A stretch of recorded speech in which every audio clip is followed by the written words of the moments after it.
Marwari media आप देख रहे हैं। आज है 26 अप्रैल 2024 शुक्रवार का दिन और हिंदू तिथि बैसाख माह की तृतीया है। नजर डालते हैं आज की बड़ी खबरों पर। शुरुआत करते हैं देश की बड़ी खबर के साथ। सबसे बड़ी खबर तो यह है 2024 लोकसभा चुनाव के सेकंड फेज में आज शुक्रवार 26 अप्रैल को 12 राज्यों और एक केंद्र शासित प्रदेश की 88 सीटों पर वोटिंग होनी है। वैसे आपको बता दूं, पहले इस फेज में 89 सीटों पर वोटिंग होनी थी, लेकिन मध्य प्रदेश की बैतूल सीट पर बसपा प्रत्याशी के निधन के बाद इस सीट पर अब 7 मई को चुनाव होंगे। और आपके लिए एक और महत्वपूर्ण जानकारी है। चुनाव आयोग के मुताबिक इलेक्शन के दूसरे फेज में 1198 कैंडिडेट्स मैदान में हैं। इनमें 1097 पुरुष और 100 महिला उम्मीदवार है। एक प्रत्याशी थर्ड जेंडर है। बहरहाल आगे बढ़ते हैं राजस्थान से बड़ी खबर। राजस्थान में भी आज 13 सीटों पर दूसरे चरण के चुनाव होने हैं। उदयपुर, राजसमंद, बांसवाड़ा, कोटा, जोधपुर, टोंक, सवाई माधोपुर, जालोर, सिरोही, पाली, बाड़मेर, अजमेर, भीलवाड़ा, चित्तौड़गढ़ और झालावाड़ 12 यहाँ पर आज चुनाव होंगे। इस बार का चुनाव काफी रोचक है। दूसरे फेज में बाड़मेर, कोटा और बांसवाड़ा सबसे हॉट सीट बनी हुई है।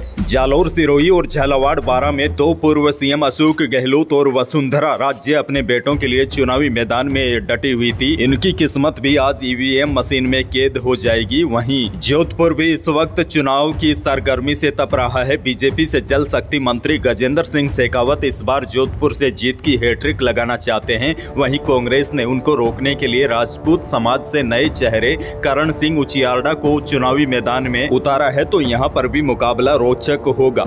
आगे बढ़ जाते हैं बड़ी खबर। राजस्थान में दूसरे चरण की वोटिंग में मतदान प्रतिशत अच्छा रहे, इसके लिए निर्वाचन आयोग ने भी कई नवाचार अपनाए हैं। सवाई माधोपुर में व्यापार मंडल के साथ मिलकर वोटर्स को लुभाने का प्रयास किया गया है। इसके तहत सवाई माधोपुर शहर के 30 से ज्यादा व्यापारियों ने अपने अपने प्रतिष्ठानों पर 5 से लेकर 20% तक छूट देने का ऐलान किया है। यानी कि जो वोट देंगे, चाहे वोट किसी भी पार्टी को दो, लेकिन वोट देने के लिए आपको घर से निकलना होगा, तभी आपको यह छूट मिलेगी। अच्छा, बड़ी खबर यह भी देखिए, पहले चरण में मतदान प्रतिशत घटने से बीजेपी की चिंता बढ़ गई है। भले ही बीजेपी नेता सार्वजनिक रूप से इसको स्वीकार न करे, लेकिन अंदर खाने इसको लेकर मंथन जारी है। अब दूसरे चरण के चुनाव में वोटिंग प्रतिशत कम न हो, इसको लेकर तो मुख्यमंत्री भजन लाल शर्मा ने एक बड़ी बैठक भी बुलाई थी और कार्यकर्ताओं को सख्त आदेश दिए हैं। घरों से मतदाताओं को निकालकर ज्यादा से ज्यादा बीजेपी के पक्ष में किसी तरह से मतदान कराया जाए, और यही रणनीति आज कांग्रेस भी अपना रही है। आगे बढ़ जाते हैं राजस्थान से बहुत बड़ी खबर। बाड़मेर में बड़ा खेल हो गया। कांग्रेस से गठबंधन के बाद भी आरएलपी कार्यकर्ताओं ने भाजपा को समर्थन देने का ऐलान कर दिया। गुरुवार को बाड़मेर जैसलमेर लोकसभा सीट से हनुमान बेनीवाल की राष्ट्रीय लोकतांत्रिक पार्टी के कार्यकर्ताओं ने कांग्रेस और आरएलपी के बीच गठबंधन को बड़ा झटका दिया है। बाड़मेर में हनुमान बेनीवाल की राष्ट्रीय लोकतांत्रिक पार्टी के कार्यकर्ताओं ने प्रेस कॉन्फ्रेंस के माध्यम से भाजपा प्रत्याशी कैलाश चौधरी को समर्थन देने की घोषणा की है। राष्ट्रीय लोकतांत्रिक पार्टी के पूर्व संयोजक गजेंद्र चौधरी ने कहा कि बाड़मेर में कांग्रेस के बड़े नेताओं को हनुमान बेनीवाल के साथ गठबंधन पसंद नहीं है। इसी के चलते इन नेताओं ने आरएलपी के कार्यकर्ताओं को मान सम्मान तक नहीं दिया। यहां तक कि इन नेताओं ने इस गठबंधन के तहत राष्ट्रीय लोकतांत्रिक पार्टी के सुप्रीमो हनुमान बेनीवाल की भी एक भी सभा नहीं करवाई। ऐसे में आरएलपी कार्यकर्ताओं ने बाड़मेर में भाजपा प्रत्याशी कैलाश चौधरी को समर्थन देने का ऐलान किया है। खैर, आगे बढ़ जाते हैं राजस्थान के जैसलमेर से बड़ी खबर। जैसलमेर से 30 किलोमीटर दूर भारतीय वायुसेना का एक टोही विमान क्रैश हो गया। हादसा गुरुवार सुबह 10 बजे के करीब पीथला जाजिया गांव के पास भोजानियों की ढाणी के पास हुआ। राहत की बात यह है, हादसे में किसी तरह के नुकसान की कोई खबर नहीं है।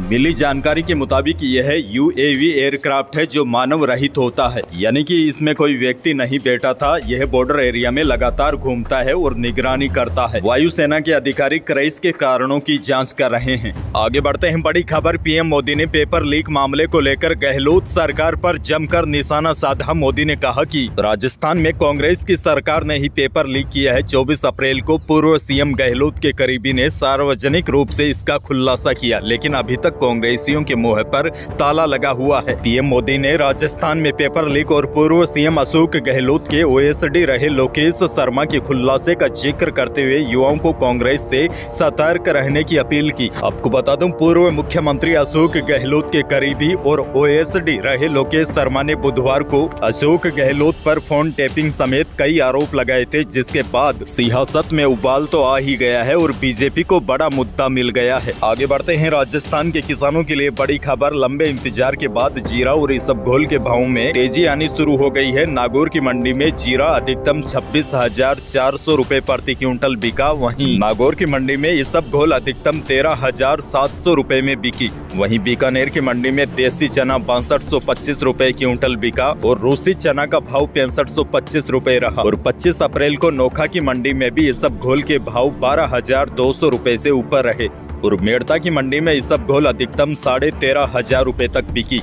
खैर आगे बढ़ जाते हैं, लेकिन उससे पहले मौसम से जुड़ी बड़ी खबर। राजस्थान में गर्मी अब अपना असर दिखा रही है। प्रदेश के ज्यादातर शहरों में अब पारा 40 डिग्री से ऊपर चला गया है। गर्मी बढ़ने के साथ ही शिक्षा विभाग ने शाला प्रधानों को निर्देश दिए हैं कि स्कूलों में बच्चों को पानी पीने के लिए दिन में 3 बार ब्रेक दिया जाए। हालांकि इसी बीच मौसम विभाग से एक बड़ी अपडेट भी है। मौसम विभाग के अनुसार राजस्थान में आज 26 अप्रैल को एक पश्चिमी विक्षोभ एक्टिव होने की संभावना है। इस सिस्टम के प्रभाव से आज प्रदेश के कई जिलों में आंधी बारिश की गतिविधियां भी देखी जा सकती है। बीकानेर, अजमेर, जयपुर, भरतपुर, कोटा संभाग के कई जिलों में दोपहर के बाद कुछ स्थानों पर मेघ गर्जना के साथ हल्की बारिश हो सकती है और कहीं कहीं पर आंधी चलने की संभावना है। और 27 अप्रैल से राजस्थान के अधिकांश भागों में मौसम शुष्क रहने की संभावना मौसम विभाग ने जताई है। आगे बढ़ते हैं। यह खबर आपके लिए बेहद काम की है, क्योंकि ठगी करने वाले लोगों ने ठगी का नया तरीका निकाल लिया है और राजस्थान के कई लोग इसके शिकार भी हो गए हैं।